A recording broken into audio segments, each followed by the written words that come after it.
Hi, this is Scott Garibay, and today we're going to talk about Dungeons & Dragons. We're going to talk about Dungeons & Dragons Honor Among Thieves, and we're going to talk about a terrible truth, in my humble opinion, that we learned from Dungeons & Dragons Honor Among Thieves. Okay, so first of all, I just did a video on on week 9 box office for Dungeons & Dragons Honor Among Thieves, and I forgot to say one point on that, and I'll just tap it here. Dungeons & Dragons Honor Among Thieves spent 8 weeks on the top 10 movie global chart. 8 weeks. That's not a small thing. It spent 8 weeks on the global movie charts. That's real. That is something that is completely uneven approached by any OSR company in the world, by any indie company in the world, and it is Dungeons & Dragons' second attempt at a global blockbuster. No other OSR company in the world, no other indie company in the world has ever even attempted this, let alone has 2 attempts down, right? So I'm really proud of Hasbro for shooting their shot, right? Like, for taking their shot. I'm not going to lose my shot, exactly like Hamilton said, right? All right, so what is the truth, in my humble opinion, that we learned from Dungeons & Dragons Honor Among Thieves? Here it is. It is a terrible, horrible monster fact, in my humble opinion. Dungeons & Dragons has mainstream recognition. It does not have mainstream appeal. And that is terrible. It is horrifying, and it is bad. So Dungeons & Dragons created another movie, Dungeons & Dragons Honor Among Thieves. They did a tremendous film. The movie failed commercially. It failed. Okay, it actually succeeded critically. It succeeded with critics and with viewers. Right, it won over critics and it won over viewers, and it still was a commercial failure. Why? Right. The reason why is Dungeons & Dragons has mainstream recognition, but not mainstream appeal. Now so that's, in my humble opinion, is the terrible truth we learned from Dungeons & Dragons Honor Among Thieves. Why? Why does Dungeons & Dragons have mainstream recognition but not mainstream appeal? Here's why it has mainstream recognition. It is truly like no other tabletop experience in the world. There's no board game that can match it.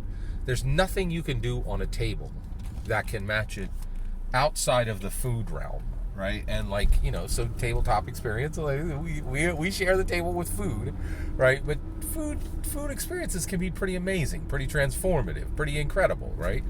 And they do literally compete with Dungeons & Dragons. Dungeons & Dragons is played at a table. It's a table game, right? Oh, and some people stream it. Who cares? Whatever. Like, the electronic form of Dungeons & Dragons is for schmuck. Like, ballers, actual Dungeons & Dragons dungeon masters, actual Dungeons & Dragons players play at a physical table with physical people sitting physically next to them. Everything else is bunk, right? Let's get out of that out of the way. If you're a streamer, go kick rocks. I don't really care. You're emulating Dungeons & Dragons. You're not playing, in my own opinion, right? Like, whatever. All right, let's keep moving. Okay, so why does it have mainstream recognition but not mainstream appeal?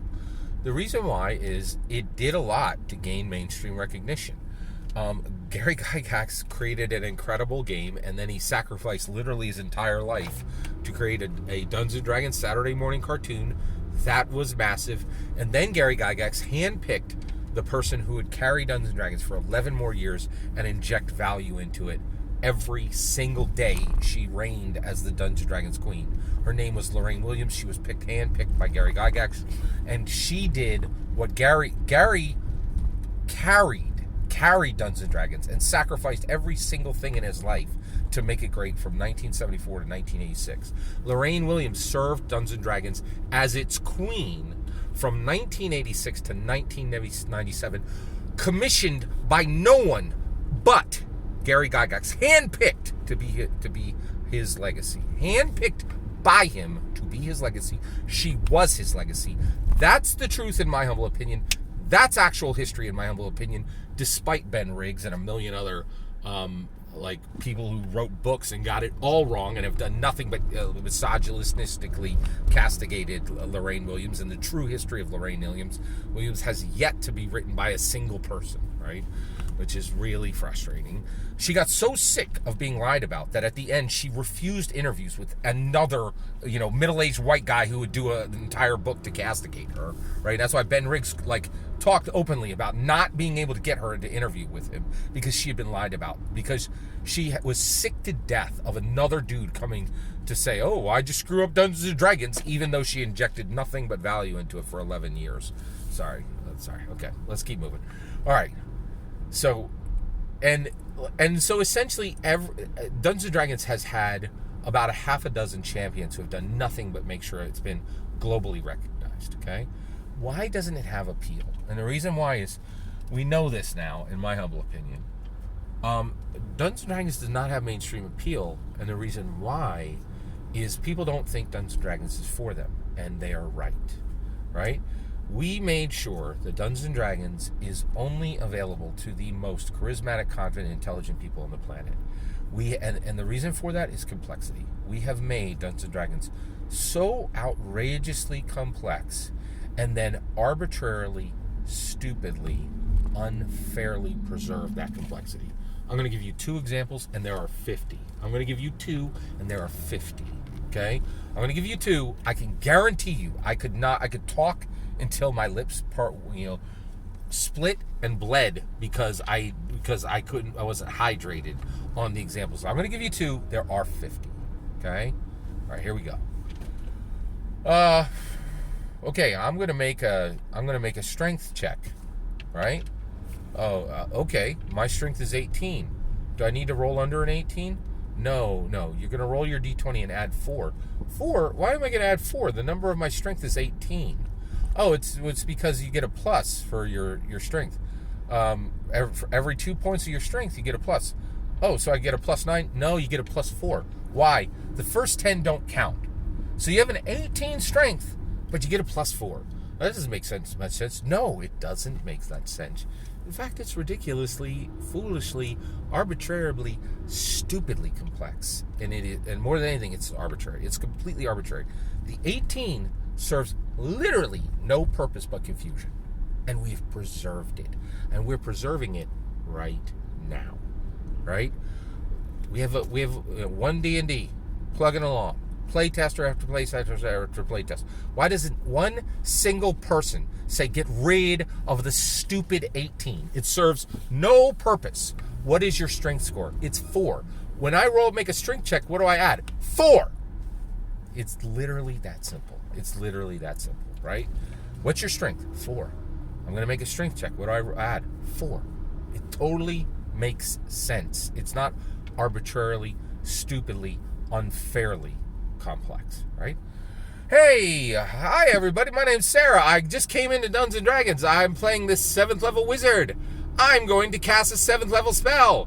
No, Sarah, you cannot cast a 7th level spell. You're a 7th level wizard, so you cast a 3rd level spell. Wait, I thought you said I'm a 7th level wizard. Why can't I cast a 7th level spell? Because a 3rd level wizard because a 7th level wizard casts a 3rd level spell. What? This doesn't make any sense.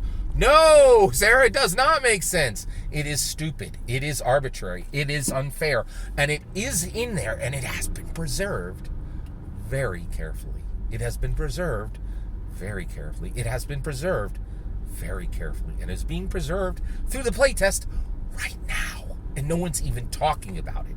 And they go on ad nauseum about stupid subclass material, right, that does not matter, and glaring, outrageous complexity problems in the game are completely and unobjectively unaddressed. We preserve stupid, unfair, outrageously arbitrary complexity, and we do it on purpose. We don't want people who don't have 2 degrees, 3. Oh, you don't got a master's? You don't got a PhD? Go kick rocks. You're not Stephen Colbert.